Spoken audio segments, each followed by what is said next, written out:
우리에게 승리 주신 주님, 승리 우리에게 주셨도다. 모든 원수 물리치셨네. 엎드려 절하세. 아멘.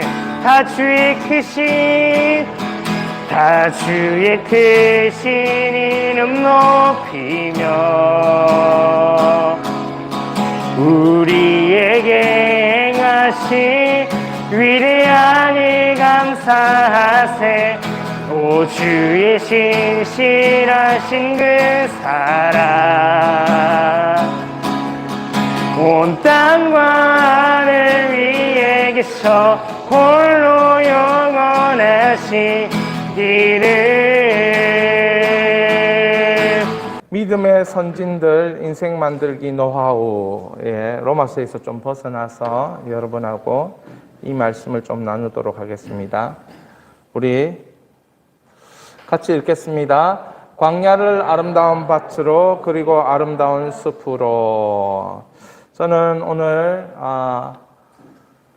제가 이제 북미를 좀 갔다 왔으니까 그 얘기들을 좀 하면서 또 이 말씀들 이미 우리가 한 번쯤은 들었던 말씀인데 그 말씀을 반복적으로 하면서 제가 핵심을 좀 나누고 저에게 일어난 몇 가지 하나님의 은혜들을 나누는 그런 시간을 갖도록 하겠습니다. 이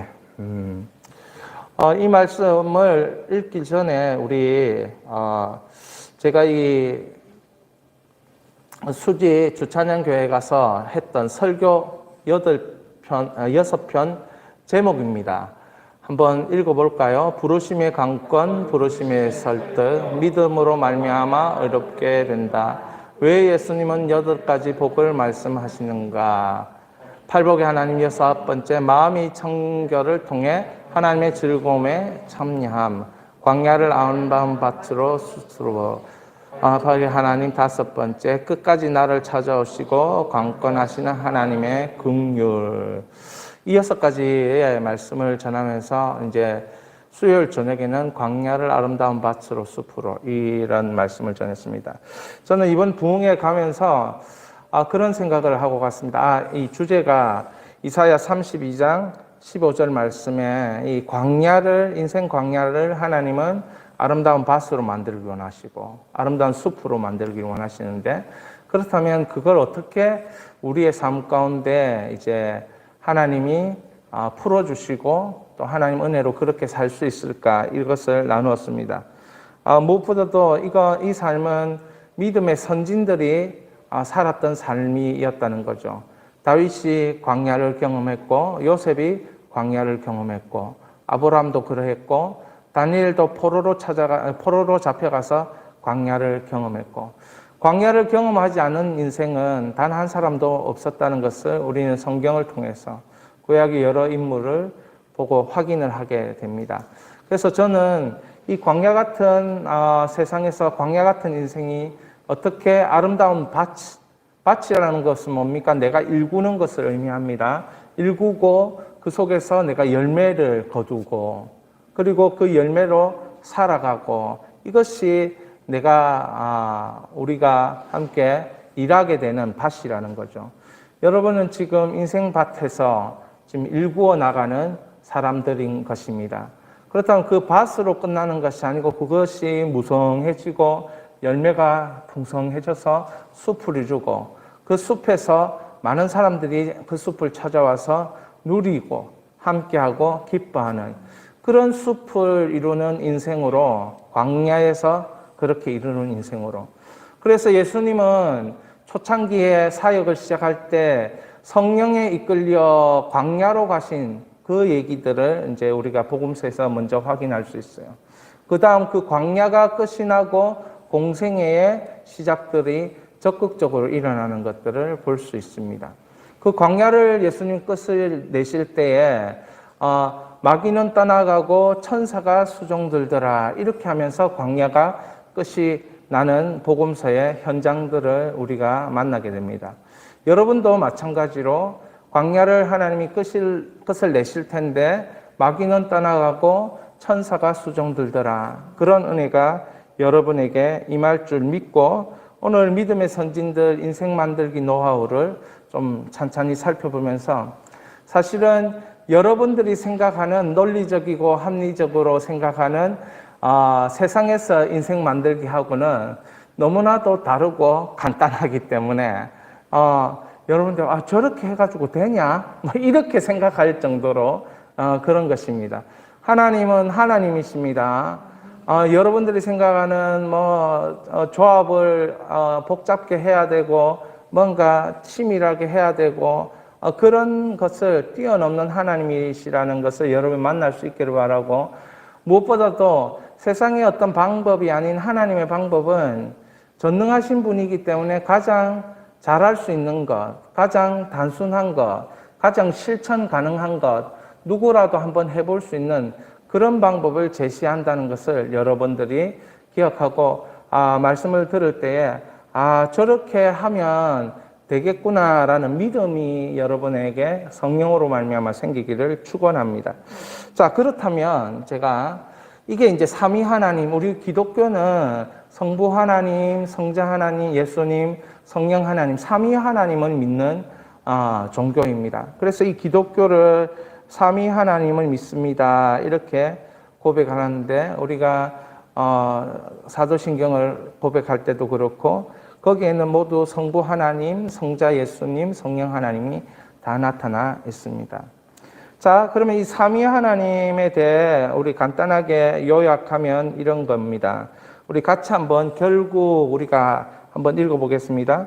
결국 우리가 하나님의 영광스럽게 하는 것은 하나님의 아버지의 일과 말을 할 때이다. 결국 우리가 하나님을 영광스럽게 하는 것은 하나님 아버지의 일과 말을 한 예수님을 닮아갈 때이다. 결국 우리가 하나님을 영광스럽게 하는 것은 예수님이 영원토록 함께하기 위해 보낸 성령님을 통해 예수님의 일을, 예수님의 말을, 예수님의 능력과 기적을 행할 때 하나님을 영광스럽게 하는 것이다.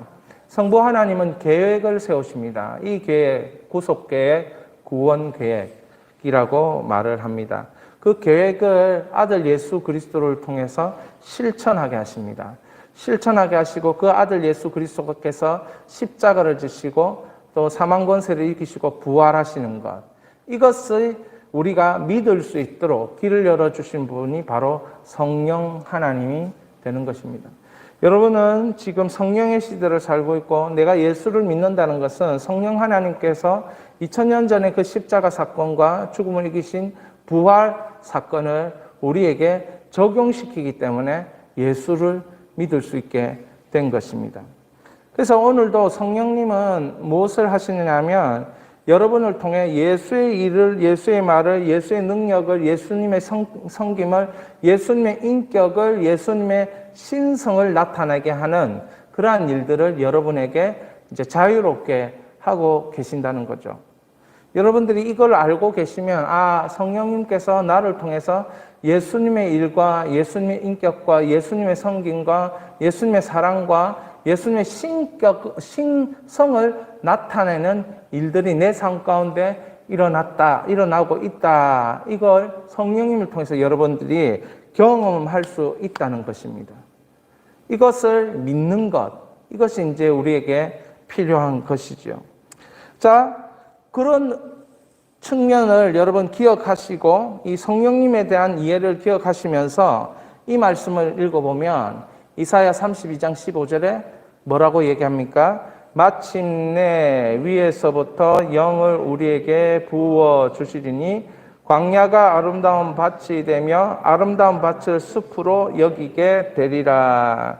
여러분, 성령님은 예수 그리스도를 믿을 수 있도록 우리 안에 내주하시는 영이라, 이렇게 성경은 요한복음 14장에 가르치고 있습니다.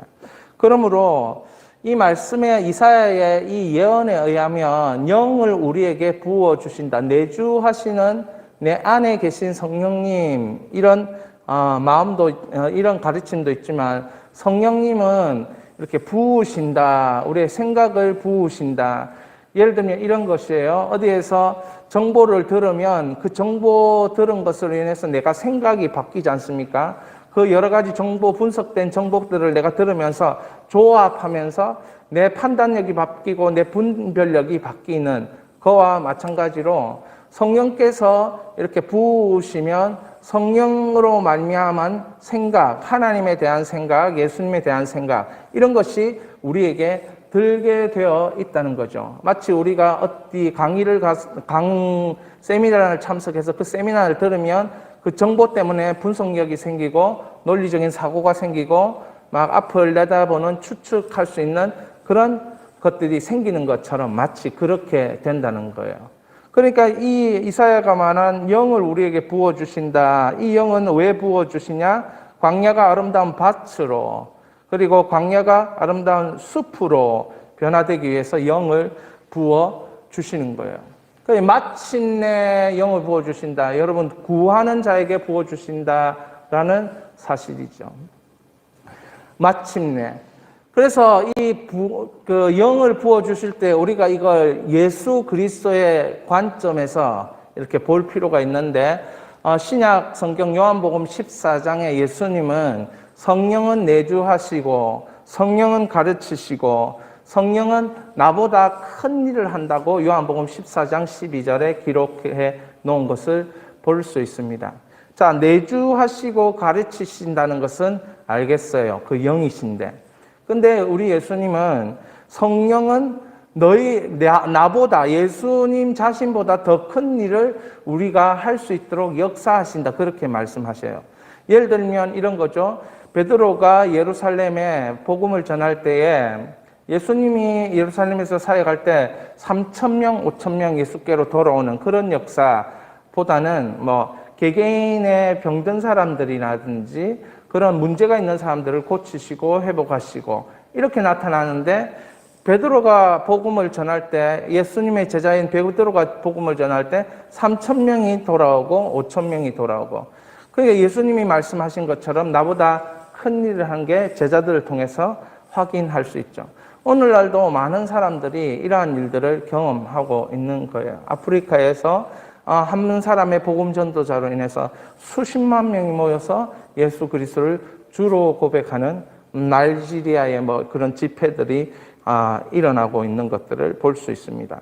그래서 큰 일을 행하시는 성령님이라는 이해를 가질 필요가 있습니다. 두 번째로는 구약의 믿음의 사람들에게 역사했던 성령님에 대한 이해가 필요합니다. 그건 뭐냐면 기름을 부으시는 성령님인데, 다윗을 왕으로 세우기 위해서 사무엘이 이제 이새의 가정에 찾아갑니다. 그래 하나님은 이새의 첫째 아들, 둘째 아들 이를 보는데, 하나님이 사무엘에게 사무엘은 심정적으로 그 사람이 마음에 들었지만 하나님은 외모를 보지 마라고 계속 얘기하십니다. 외모를 보지 말고 중심을 보라고 얘기하십니다. 말째를 다윗을 만났을 때 그 중심이 달라 보였던 그 하나님은 그에게 기름을 부으라고 말씀하십니다. 구약에서 기름을 붓는다는 것은 구별한다는 의미가 있고, 상처가 있는 곳에 기름을 부어서 치유한다는 의미가 있습니다. 그래서 구약에는 사명을 받은 자들에게는 항상 기름을 붓습니다. 세 사람에게, 왕에게, 제사장에게, 선지자에게. 그래서 그 사람들이 하나님의 일을 감당할 때 그는 구별되어서 하나님의 그 일을 감당한다라는 표시로 이제 기름을 붓는 거죠. 올리브유를 그들에게 붓는 것입니다. 그런데 이제 사무엘이 다윗을 세울 때 첫 번째 기름을 부었음에도 불구하고 하나님이 쓰실 사람이야 라고 그 형제들에게도 보여주고 사람들에게 보여주는 기름 부음이 있었지만, 오히려 다윗은 골리앗을 이기는 했지만 그 이후부터 고난의 세월이 찾아오는 것입니다. 물론 하나님이 함께 하시는 은혜의 역사들은 자주자주 일어나죠. 자주자주 일어나지만 여러 가지 시기나 질투나 답답함이나 이런 사건들 때문에 도망치기도 하고 어려움을 당하는 일. 왜 하나님이 기름 부으셨는데 그렇게 어려움을 당하는가? 수년을 그런 어려움을 당하면서 도망자의 신세로 살았습니다. 그리고 두 번째 기름 부음을 받습니다. 유대인의 원로들이 기름을 부으면서 유대인의 왕으로 삼습니다. 그리고 나서 이제 통일 이스라엘을 건국할 때 세 번째 기름 부음을 받습니다. 그러니까 그러니까 다윗은 인생 가운데 기름 부음을 3번 받았습니다. 3번.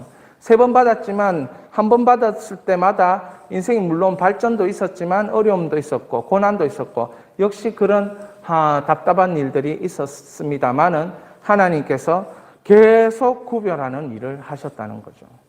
여러분, 인생은 계속 하나님의 구별하심으로 이루어지는 줄 믿으시기 바랍니다. 하나님 어떻게 구별하시느냐? 성령으로 구별하신다.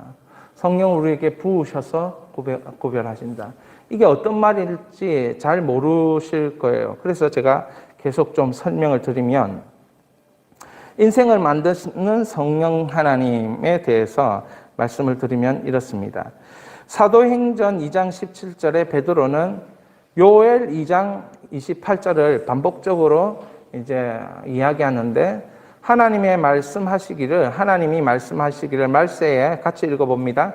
내가 내 영을 모든 육체에 부어 주리니 너희 자녀들은 예언할 것이요 너희 젊은이들은 환상을 보고 너희 늙은이들은 꿈을 꾸리라. 이 말씀은 오늘날 그리스도인 모두에게 적용되는 믿음의 말씀이고, 또 제가 믿음의 선진들의 인생 만들기 노하우에 적용되는 것이다. 그렇게 말씀드릴 수 있습니다. 왜냐하면 다윗이 그랬기 때문에 그랬고, 요셉이 그랬기 때문에, 다니엘이 그랬기 때문에 그런 거예요. 다니엘의 경우는 거기에서 내 몸을 더럽히지 아니하리라 포로로 잡혀갔을 때, 그것이 마치 자기 인생의 일성, 한마디로 자기 인생을 표현하는 그런 고백적인 말이었어요. 그게 이제 마치 예언과 같이 그의 인생을 깨끗한 자로, 영향 있는 자로 사용했다는 거예요. 마찬가지로 다윗은 어렸을 때 목동일 시절에 아무것도 몰랐습니다. 하나님에 대하여 알고는 있었지만 자기 인생이 왕이 될 것이라는 거 생각해보지도 않았어요. 그러나 그곳에서 여호와는 나의 목자시니 내게 부족함이 없으리로다. 이 목동 시절에 그런 고백들을 가지고 살았다는 거예요. 그걸 우리는 뭐라고 하냐면 성경에서는 예언이라고 얘기하는 거예요. 여러분, 예언이라고 얘기하는 것은 앞으로 내가 살아갈 삶에 대해서 보여주는 것, 이걸 이제 보통 예언이라고 얘기하는데, 그래서 우리는 어떤 사람들은 좀 예수님을 믿는 사람들도 그런 일들을 간혹 한다는 얘기를 들었었는데, 그러면 나쁜 사람 됩니다. 그게 뭐냐면 점치러 가는 거. 답답해서 삶의 미래를 알고 싶어서. 그게 뭡니까? 예언이라는 거죠. 하나님은 우리가 어릴 때에 예언할 수 있도록 만들어 주신다. 어떻게? 앞으로 나는 뭐가 되고 싶습니다. 이런 꿈을 다들 얘기하잖아요. 그게 마치 자신의 인생을 예언하는 사람처럼 쓰임을 받는 거죠. 나는 어릴 때 그런 꿈을 가지고 있었어. 마찬가지로 이 하나님은 다윗에게 예언하게 하시는데, 그 예언은 뭐냐면 하나님에 대한 믿음의 고백이었습니다. 여호와는 나의 목자시니 내게 부족함이 없으리로다. 내가 푸른 초장에 누이시며 신만한 물가로 인도하신도다. 내 영혼을 소생시키시고 자기 이름을 위하여 의의 길로 인도하신도다. 이런 하나님의 성품에 대한 고백이 그에게 예언이었다는 거죠. 제가 앞서 삼위 하나님을 얘기하면서 성령 하나님을 얘기했지 않습니까? 그리고 예수님을 얘기하고 성부 하나님을 얘기했는데, 예수님은 하나님께 영광을 올려드릴 때 어떻게 해요? 하나님 아버지의 일과 하나님 아버지의 말과 하나님 아버지에 대하여 얘기하면서 하나님께 영광을 올려드린 것이고, 성령 하나님은 예수님에 대한 얘기를 하면서 하나님께 영광을 올려드린 거잖아요. 그러니까 사람이 하나님의 인도하심을 받는 것은 하나님을 이야기하면서 인도하심을 받는 것이다. 이렇게 성경이 우리에게 이해시키고 있다는 거예요. 그러니까 여러분들이 하나님의 성품에 대해서 자꾸 이야기한다는 것은 여러분의 삶을 하나님의 통치 가운데 두는 예언을 하고 있는 것이다. 이렇게 말씀드릴 수 있습니다. 그리고 젊은일 때 다윗은 환상을 보았습니다. 사울에게 막 쫓깁니다. 사울은 다윗에게 장인 어른이었어요. 그런데 장인 어른이 자기를 죽이려고 쫓아오는 그 상황, 그리고 도망치는 그 세월, 그 십수년간의 세월 가운데 하나님이 환상을 주십니다. 여러분, 하나님이 주시는 환상, 하나님이 주시는 꿈, 이런 것들을 꾸면 환경은 좀 어렵지만 하나님에 대한 기대가 계속 커가도록 만들어주는 거예요. 네, 여러분, 이런 하나님이 계속 이 젊은이 다윗에게 환상을 주시고 늙은이 다윗에게 꿈을 주시면 하나님에 대한 기대함, 상황은 여전히 변하지 않지만 나는 하나님이 선택한 사람이고 하나님이 나를 기억하는 사람이고 하나님 나를 집중하는 사람이라는 이 믿음은 결국 하나님을 기대하게 만든다는 거죠. 여러분, 하나님을 기대하기를 축원합니다. 내가 어떻게 될지 아직 나는 인생이 끝나지 않았기 때문에 아무도 모른다는 것을 여러분이 믿을 수 있기를 바랍니다. 그래서 나는 꿈이 있어, 나는 하나님 주신 환상이 있어, 그런 식으로 여러분의 인생을 하나님께 고백하시기를 주님의 이름으로 축원합니다. 그래서 다윗이 인생을 다 살아보고 나서는 이제 한마디 하는 겁니다. 사무엘하 23장 1절부터 5절까지 다윗이 인생을 다 살아보고 한마디를 하는데 한번 읽어봅니다. 이는 다윗의 마지막 말이라. 이새의 아들 다윗이 말함이요, 높이 세워진 자 야곱의 하나님께로부터 기름 부음 받은 자 이스라엘의 노래 잘하는 자가 말하노라. 여호와의 영이 나를 통하여 말씀하시며 그의 말씀이 내 혀에 있도다.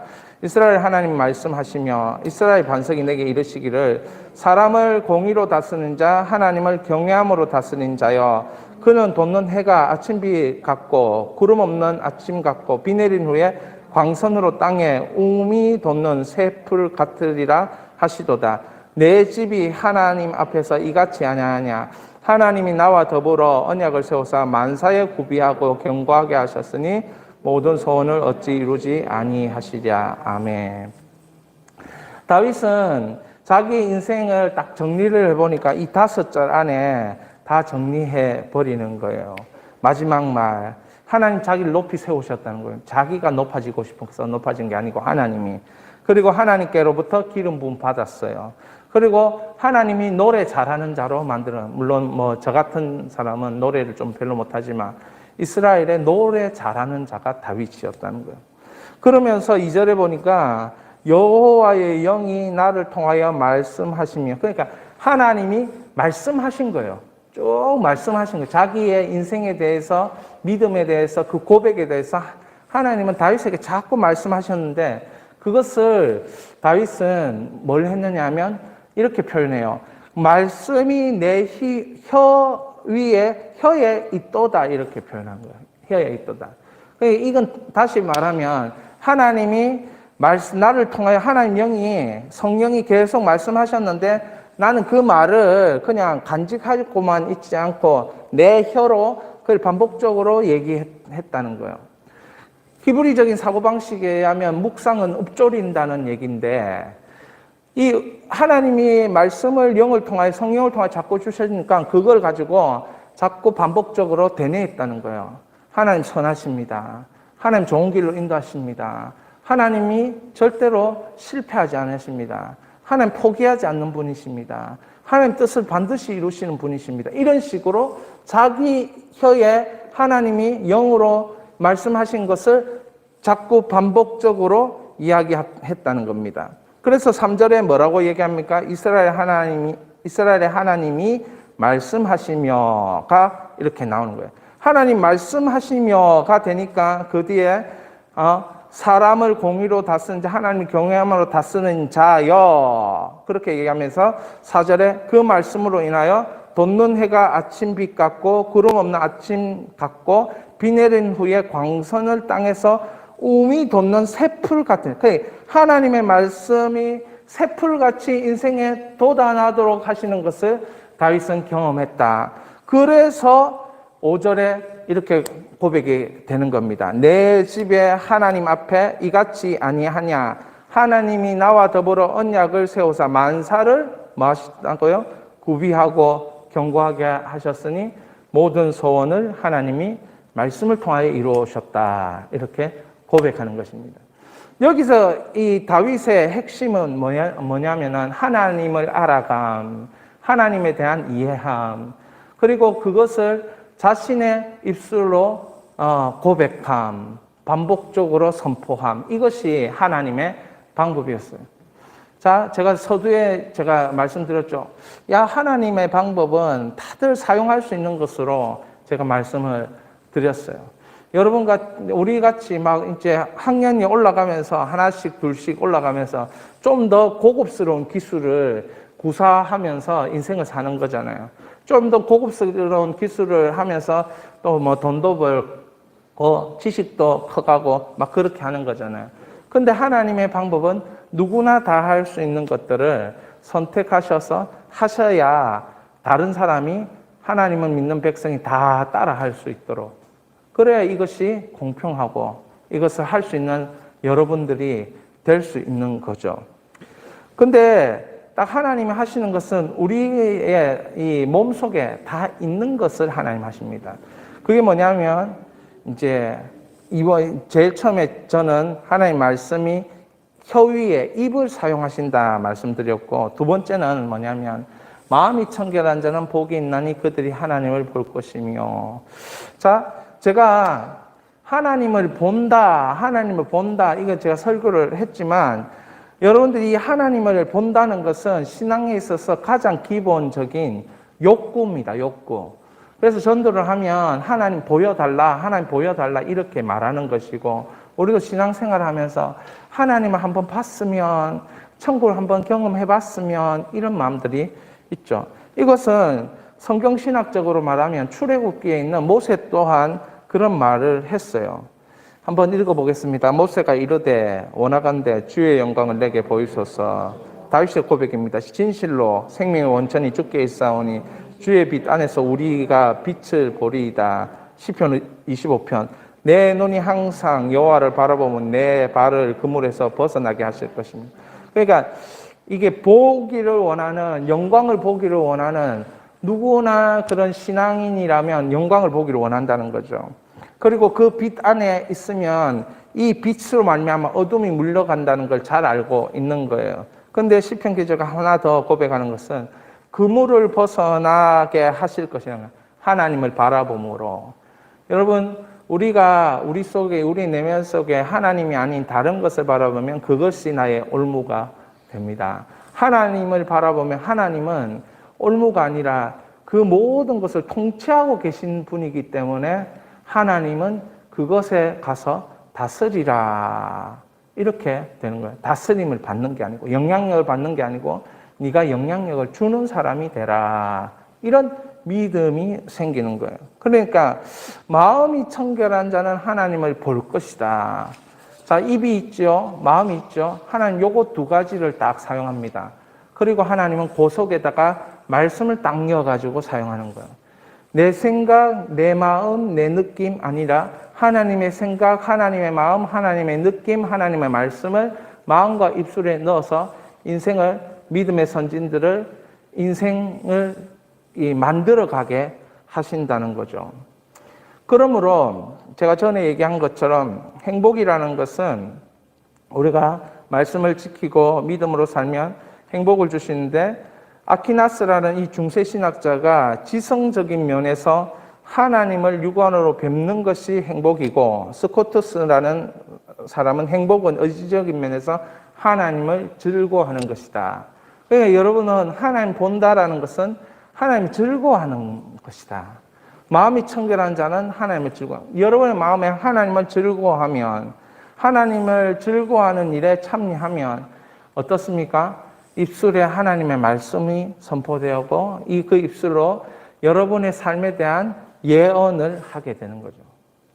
점쟁이 찾아갈 필요가 없고 하나님 말씀으로 내 인생을 말하고 하나님에 대해서 내 인생을 올려드리는 거예요. 자, 그런데 우리가 이게 기름 부으신다 이런 말도 이해하기 힘들 뿐더러 또 인생을 만든다 이런 말도 이해하기 힘들고, 이걸 한 가지로 얘기하면 뭐냐면 하나님이 우리에게 이제 거룩함을 주신다 이렇게 표현하면 이해하기가 쉽습니다. 성령을 왜 부으십니까? 성령이 인생을 왜 만드십니까? 하나님의 사람으로 예수가 드러나게 하려고 하는 성령의 역사라고 서두에 말씀드린 것처럼, 그러므로 이걸 사도 바울은 이렇게 말하는 거예요. 하나님의 말씀과 기도로 거룩하여짐이니라. 하나님의 말씀과 기도로 거룩하여진다는 것은 이게 바로 기름 부는 것입니다. 외부에서, 내부가 아니라 여러분의 내부를 통해서 생각해낼 수 있는 그런 지식이 아니라, 쌓아온 지식이 아니라, 축적된 지식이 아니라 하나님께서 여러분에게 주시고 부어주시고 덧입혀준 게, 이게 뭐냐면 말씀과 기도예요. 이걸 좀 성경에서는 성령으로 기름 붓는다 이렇게 얘기하는 거예요. 그리고 결국 그것에서 뭐 하느냐? 거룩하게 만들어서 하나님께 영광이 되게끔 하는 것이죠. 결국 여러분들은 마음이 있고 입이 있기 때문에 이 마음과 입을 가지고 하나님이 일하시는 거예요. 그래야 누구나 하나님이 일하실 수 있는 존재로 살 수 있는 거죠. 만약에 마음과 입 아니고 다른 것 가지고 하나님 일하신다면, 실력 갖고 일하신다면 여러분은 쓰임 받을 수도 있고 안 받을 수도 있다는 거죠. 그렇지만 마음과 입으로 하나님이 일하시고 여러분 쓰신다면 여러분은 언제 어디서나 누구든지 예수 믿는 자는 쓰임 받을 수 있다로 이렇게 확인할 수 있는 것입니다. 그래서 예수님이, 이건 우리의 마음을 제가 이제 충만한 삼각형, 마음이 머무는 곳에 내 인생이 결정된다. 여러분 마음에 막 가득한 것을 인생이 하게 돼 있고 거기로 걸어가게 돼 있는 거예요. 그러니까 하나님 것으로 가득 차면 어떻게 될까요? 하나님의 것으로 걸어갈 수 있고 하나님의 것을 이룰 수 있는, 그러니까 마음에 하나님의 것이 가득 차게 만드는 것이 뭐냐? 말씀과 기도라는 거죠. 성령이 기름 부으셨다 이걸 표현할 때도 말씀과 기도로 성령이 기름 부으셨다 이렇게 말하는 거예요. 그러니까 마음이 가득 차면 어떤 일이 일어나느냐? 좋은 땅에 있다는 것은 같이 읽습니다. 착하고 좋은 마음으로 말씀을 듣고 지켜 인내로 결실하는 자니라. 그러니까 여러분의 마음이 좋은 마음이면 그건 항상 인내 가운데 뭐가 있다? 결실이 있다는 거예요. 여러분 결실하게 됩니다. 마음이 좋으면, 마음에 하나님 것이 가득하면. 그래서 여러분은 지금 뭐 하는 일을 했냐면 마음에 가득하게 채우는 일을 해야 되는 거예요. 그게 입으로 나오도록. 제가 서두에 말씀드렸죠. 좀 이 방법이 좀 거시기하다. 세상에 하는 그 고퀄리티의 공학적인 뭐하고 이거하고는 차원이 틀리다. 너무너무 쉽다. 이제 마음에 찬 것을 하나님이 입으로 내뱉게 해서 그걸 하나님이 축복하셔서 되게 한다는, 제가 그 얘기를 지금 이 성경이 하고 있는 얘기들을 지금 여러분에게 들려주는 겁니다. 믿음의 선진들은 다 이 방법을 사용합니다. 다니엘도 먹고 왕의 음식을 먹고 왕의 진미로 자기를 더럽히고 막 이런 순간에 왕의 음식을 먹어서 자기를 더럽히지 않겠다라고 그렇게 얘기를 선포하죠. 그게 하나님 앞에 자신을 올려드리는 고백이에요. 사용하는 고백이었고 미래를 열어가는 고백이었고, 왜 하나님은 그 청소년이 할 수 있는 게 아무것도 없잖아요. 뭐 실력을 쌓아서 바벨론을 무너뜨린다. 뭐 이것도 불가능하고. 그러니까 하나님은 그 마음과 입술을 사용하신 겁니다. 이게 이제 요셉도 그렇게 되고, 이 다윗도 그렇게 하고, 아브라함도 그렇게 하고, 다 이 같은 방법을 사용하는 거죠. 그런데 뭐가 우리에게 걸림돌이 되냐면 가시떨기의 마음이에요. 말씀을 들었는데도 이 생의 염려와 재물과 향락의 기운에 막혀 온전히 결실하지 못하는 그런 마음이 우리 속에 자리. 이게 이제 세상의 육신의 정욕과 이생의 자랑과 이런 것이 자꾸 안목의 정욕이 자꾸 들어오면 결국 이런 제 염려들이 막 하나님 말씀이 결실하지 못하도록 막아버리는 거죠.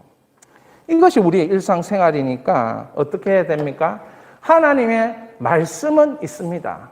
이미 다 성경 말씀을 통하여 있고 이걸 우리는 묵상하면서 마음에 담을 수 있는 그런 길이 이미 다 열려 있어요. 그리고 우리는 마음이 또 있어요. 마음이 있어요. 그리고 또 우리는 입술이 다 있어요. 그러니까 이미 다 해결됐다라고 여러분들이 선포하시기 바랍니다. 자, 한번 따라합니다. 이미 다 해결됐다. 여러분, 마음 없는 사람 있습니까? 입 없는 사람 있습니까? 하나님 말씀 없는 거 있습니까? 하나님 말씀도 있고 마음도 있고 입이 있으니까 이미 다 해결된 것입니다.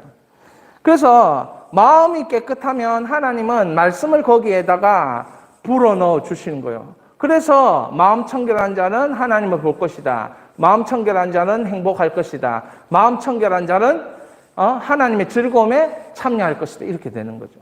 이런 마음 청결이 온유로도 연결되고 마음 청결이 화평으로도 연결되고, 그냥 마음 청결이 사실상 팔복에 있어서 제가 볼 때는 랭킹 두세 번째로 중요한 거예요. 마음 청결이. 마음 청결이 되면 하나님이 그곳에서 뭐 하냐면 일하시는데 말씀으로 다윗에게 주셨던 역사를 행하십니다. 왜 다윗을 이토록 얘기하냐면 다윗은 성령 받았을 때 사도행전에 예화로 다윗을 쓰기 때문에, 베드로 사도가 다윗을 예화로 쓰기 때문에, 왜냐하면 이 다윗은 이스라엘 역사에서 가장 핵심적인 연결고리가 다윗이기 때문에, 예수 그리스도에 대한 연결고리도 다윗이고 인생에 대한 그 삶의 모습도 다윗이기 때문에 다윗은 항상 성령 충만하면 다윗을 연결시켜서 모든 사도들이 얘기를 해왔기 때문에 다윗을 얘기할 수밖에 없는 거예요. 다윗은 마음이 청결할 때도 있었고 마음이 청결하지 못할 때도 있었어요. 그래서 죄도 범했습니다. 회개하고 다시 마음 청결이 임했을 때 하나님 다시 큰 은혜를 부어주시고 그 인생을 바꾸신다는 거죠. 그래서 마음을 어떻게 청결하게 할 것인가, 이게 기도와 말씀으로 우리를 거룩하고 깨끗하게 만드는 것, 이게 이제 해야 되는 거죠. 이렇게 하면 하나님이 우리 마음에 뭘 준다? 하나님에 대한 지식을 준다. 하나님에 대한 은혜를 준다. 이걸 이제 경험하는 게 제가 이렇게 얘기를 했죠. 제가 이제 저만의 방법이죠. 저만의 마음을 깨끗하게 하는 방법이에요. 산상수훈 한번 마태복음 5, 6, 7장 20분 듣고 말씀 묵상하고 골방기도 1시간 하고 이러면 내 마음에 하나님의 말씀이 다윗이 고백하는 것처럼 말씀을 통해서 말씀하심이여가 일어난다는 거예요. 그 말씀하심이여가 일어나니까 그게 내 혀에 그 권세 말로 나타나는 거예요. 자, 이거를 제가 주찬양교회에서 했다는 거예요. 제가 이까지 한 이유가 있습니다. 주찬양교회에서 이걸 하고 이제 수요일 날 이걸 했어요. 수요일 날 하고 나서 그럼 내 입에 선포가 올 때까지 우리가 마음 청결을 하나님 앞에 하자. 그리고 이제 부르짖자 이렇게 얘기하고 할 때에 그 시편 81편 10절 이걸 해야 된다. 같이 한번 읽어봅니다. 나는 너를 애굽 땅에서 인도해낸 여호와라. 내 하나님이니 내 입을 크게 열라 내가 채우리라. 하나님 앞에 이게 막 될 거라는 믿음이 생기고 이제부터 해결됐다. 마음도 있고 입도 있고 하나님 말씀도 있으니까 이제부터 우리가 하자, 한번 해보자. 믿음의 선진들의 이 방법 노하우로 우리 인생 만들기를 해보자. 그러면 광야가 아름다운 밭으로 아름다운 숲으로 변할 것이니까 믿고 해보자. 세상이 시키는 방법이 아니고 하나님이 시키는 방법이고 성경이 하는 방법이고 누구나 다 해볼 수 있는 방법이니까 한번 해보자. 저는 대학생 사역을 했기 때문에 참 청년들이 자라나서 이렇게 정말 숲을 이루고 아름다운 밭을 이루는 걸 꼭 보고 싶다. 사실 수지 주찬양교회 담임 목사로 같이 했던 그 목사님은 제가 이제 수영로교회 대학부에 이제 대학부에서 기도 운동을 할 때 같이 기도했던 형제거든요. 그래서 이제 담임 목사가 돼서 개척한 지 2년이 되고 저를 부른 것이에요. 부를 때에 이제 이 생각을 한 겁니다. 제가 항상 이제 청년들하고 할 때 마지막 구호가 이거였어요. 하나님 나라를 함께 세우자 30배, 60배, 100배. 이것이 저의 구호였어요. 그래서 청년들, 회장들에게 항상 마지막에 이거 하도록 만들고, 그리고 어떤 애들은 처음 회장되면서 두려운 마음에 이게 안 돼가지고 30배, 60배, 100배를 해야 되는데 30배, 60배, 90배 이래가지고 폭소를 터뜨린 적도 있는데 항상 그걸 이제 부르짖고 하다 보니까 우리 목사님도 하나님 나라를 함께 세우는 것, 그리고 목사님과 함께 성령 집회를 했던 거, 같이 기도 운동을 했던 거, 더 파이어를 했던 거, 이런 기억이 있는데 그걸 이 교회에서 한번 하고 싶다 해가지고 저를 부른 거예요. 그래서 저는 이 이제 말씀을 가지고 하나님은 광야지만 인생을 아름다운 밭으로 숲으로 만드는데 너도 그렇게 될 수 있고 나도 그렇게 될 수 있고 우리 한번 해보자. 뭐 이런 식으로 말씀을 나누고 했는데 마음이 깨끗해지는 그 순간 하나님이 저에게 선포를 하나 마음속에 담아 주시는 것입니다. 우리가 이미 이걸 잘 알고 계시겠지만 말씀과 기도로 거룩해진 청결한 마음의 첫 선포는 예수 그리스도다. 아멘이십니까? 여러분, 마음이 청결해지면 믿는 사람에게 첫 선포는 성령이 역사하셔가지고 뭐냐면은 예수 그리스도가 선포되는 거예요. 저희가 마음에 확 이게 오면서 여러분, 인생의 답은 누구십니까? 예수 그리스도. 문제의 해결은 누구십니까? 예수 그리스도. 막 백문백답하는 그 현장이 생각이 나는 거예요. 그러면서 하나님은 내 마음에 청결했을 때 딱 첫 선포는 예수 그리스도가 나와야 이게 성령의 역사가 맞구나. 그걸 깨닫게 해주신 거예요. 그 장소에서. 그래서 주 예수 그리스도를 선포를 계속 그 자리에서 하게 됩니다. 주 예수 그리스도를 선포하니까 주 예수 그리스도께서 하실 일들이 자꾸 기억이 나는 거죠. 주 예수 그리스도께서 영생의 길을 걸어가신 것이 생각이 나고, 주 예수 그리스도께서 부활의 길을 걸어가신 게 생각이 나고, 우리가 낮아지는 그 예수님의 모습도 있지만 영광스러운 예수님의 모습이 있지 않냐. 산상수훈에 심령이 가난한 자는 십자가의 길이지만 천국을 소유하는 것은 부활의 영광이 아닙니까? 애통하면 이 십자가의 길이지만 위로를 받는 것은 부활의 영광이라는 거죠. 온유한 것은 십자가의 길이지만 땅을 기업으로 얻는 것은 영광의 길이라는 거예요. 그렇다면 예수 십자가의 길을 가면 예수 부활의 영광을 얻는데 이 생애가, 예수님 생애가 우리에게 말하고 있는 거예요. 그러니까 주 예수 그리스도를 외치는 것이 마음의 그 선포가 결국 성령의 역사로 우리의 인생을 일어나도록 만든다. 왜? 베드로가 얘기한 것처럼 주 예수 그리스도 안에는 지혜와 생명과 모든 보화가 그 속에 들어있단 말이에요. 여러분, 예수 만나면 인생이 달라진다 이런 말을 자주 하는데 예수 만나면 왜 인생이 달라지냐? 제 문제를 해결받고 나를 누르는 문제를 해결하고 나를 주눅드는 문제를 해결받는 거예요. 이게 다 죄거든요. 그 압력으로 누르고 있는 인생을 해결해버리니까 이제 갈 길에 눈을 뜨게 되니까 예수 만나면 해결받는다. 이렇게 얘기를 하는 거예요.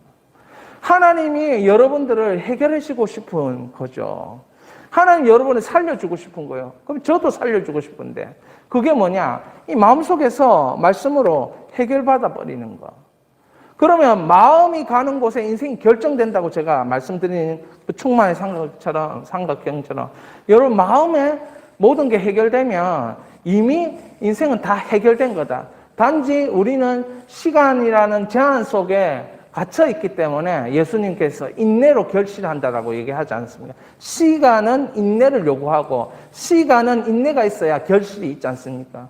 그렇지만 하나님은 그 해결된 현장을 그 시간 세계를 뛰어넘어서 다 알고 계시니까 마음속에 준 거는 다 해결됐다라고 얘기를 하시는 거죠. 왜? 시간 세계 속에 갇혀 있는 거예요. 그러면 여러분 속에 저는 그렇게 하고 이제 저녁에 어떤 역사가 일어났냐면 그 마음의 첫 선포를 이제 계속하고 그 수요일 날 저녁에 집회를 하는데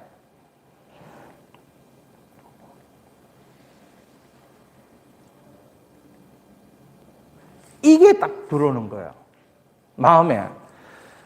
주 예수 그리스도 계속 그걸 선포하고 있는데 그 마음속에 제한이 없이 역사하시는 주 예수 그리스도가 그 앞에 예수님에 대해서 하나 더 얘기하는데 제한이 없이 역사하시는 주 예수 그리스도 이런 선포가 저 안에 말씀이 저 안에 있는 거예요. 그래서 그 집회를 마치고 나서 제가 공책 제가 잘하는 게 공책 만들어가 스티커 붙여가지고 막 뭐 하자 뭐 이런 거 아닙니까, 그죠? 그래서도 제가 공책을 하나 만들어가지고 다이소 바로 밑에 다이소가 있으니까 다이소에 가서 공책 사고 라벨지 사고 프린트해가지고 뭐 이렇게 40일 제한 없이 역사하시는 주 예수 그리스도 40일 작전 기도를 시키고 왔다는 거예요. 나도 40일 작전 기도 할 테니까 여러분도 제한 없이 역사하시는 주 예수 그리스도 그것을 붙잡고 40일 작전 기도하라.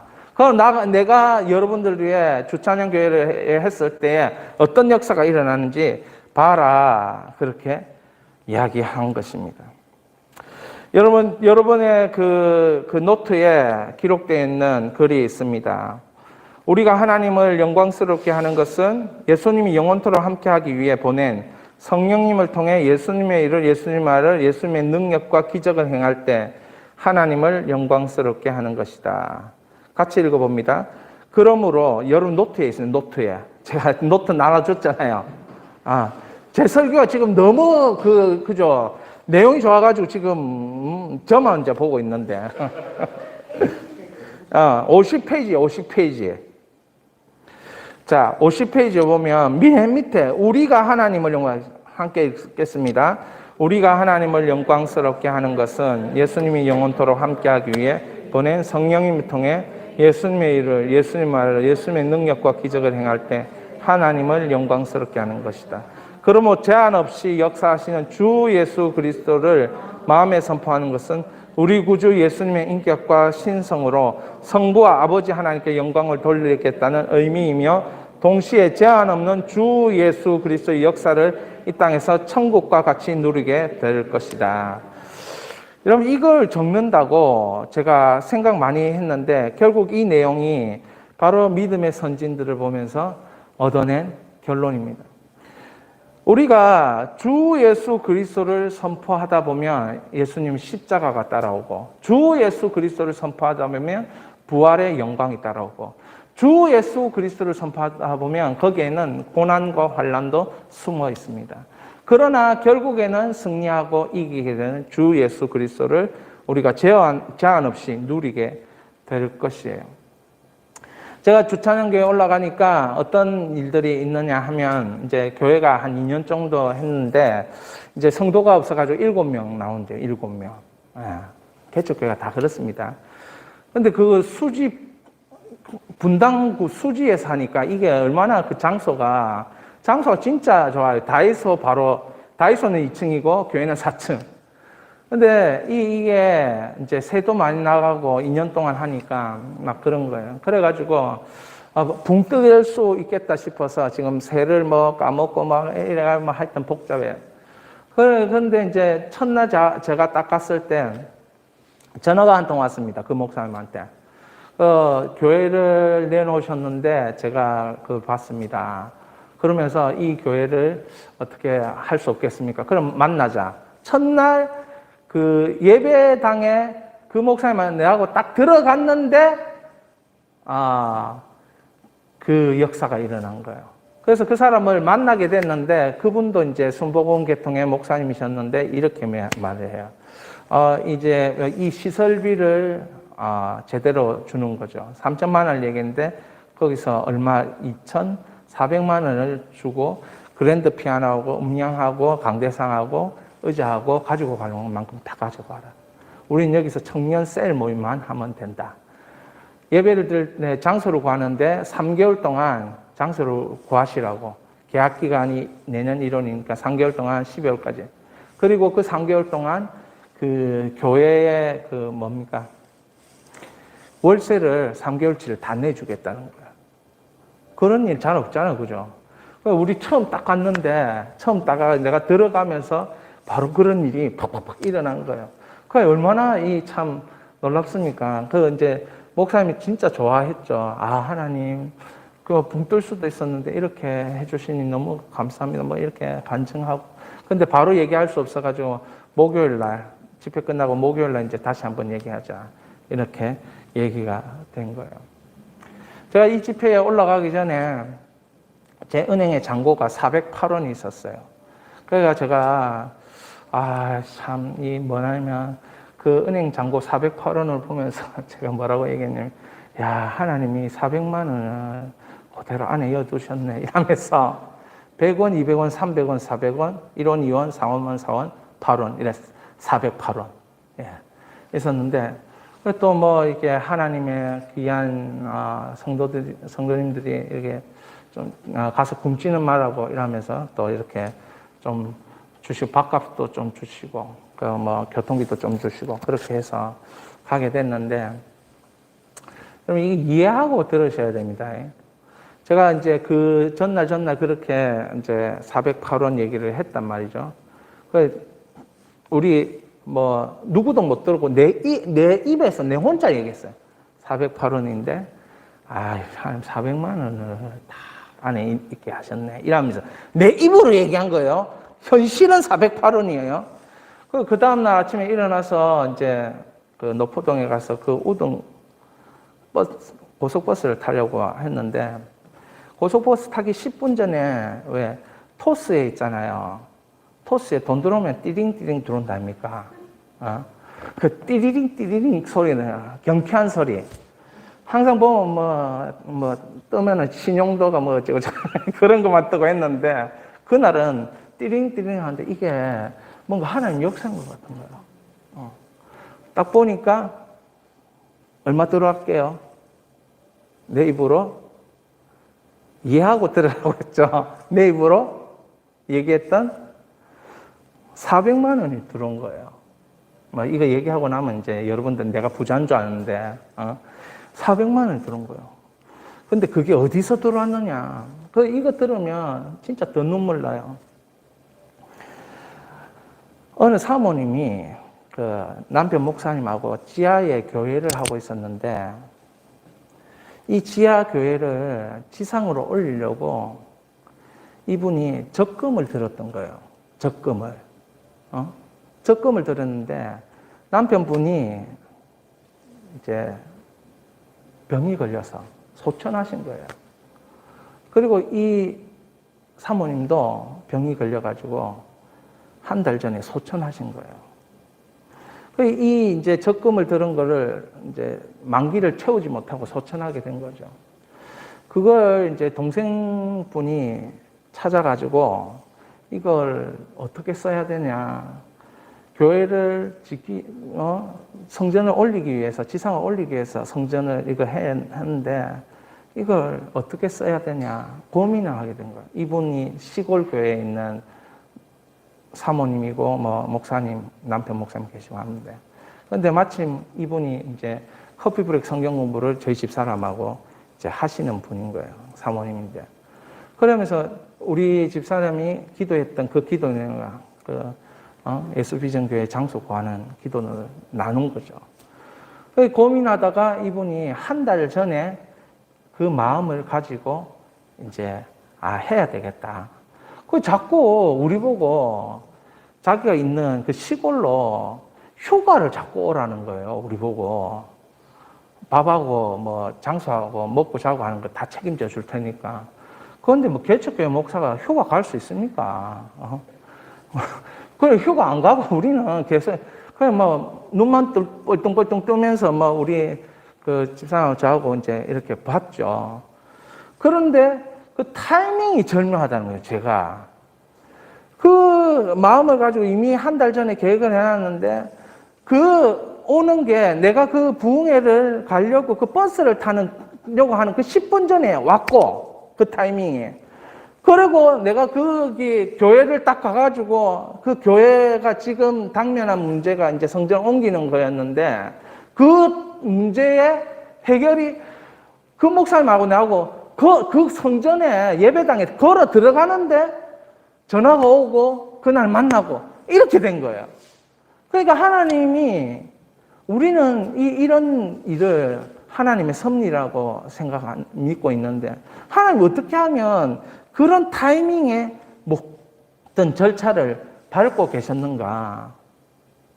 그런 마음이 탁 들면서 믿음의 선진들의 삶이 더욱 더 맞다는 것을 이렇게 선포하게 되는 것입니다. 그럼 마음에 하나님이 청결한 마음에 말씀과 기도로 깨끗해진 마음에 하나님이 다윗에게 예언하게 하시고 꿈을 보여주시고 환상을 주신 것처럼 마음에서 여러분들이 하나님이 그렇게 하시면 여러분의 인생은 시공간을 뛰어넘어서 이미 하나님이 결정했다라는 것을 믿을 수 있기를 바랍니다. 제가 그 얘기 지금 하고 싶은 거예요. 사랑하는 여러분, 하나님이 다 이루어 놓으셨다는 것을 우리는 믿지 않아요. 그러나 하나님은 아들 예수 그리스도를 주셨기 때문에 다른 것은 모두 다 안겨주실 수 있다고 우리에게 얘기합니다. 여러분, 아들 예수 그리스도를 죽기까지 내어주셨다면 다른 것은 그냥 하나님이 우리에게 주시는 거예요. 여러분, 이런 믿음이 필요해요. 왜 하나님이 이렇게 하시느냐? 하나님은 살아계시고 하나님은 우리와 함께 하시기 위해서 그렇다는 거죠.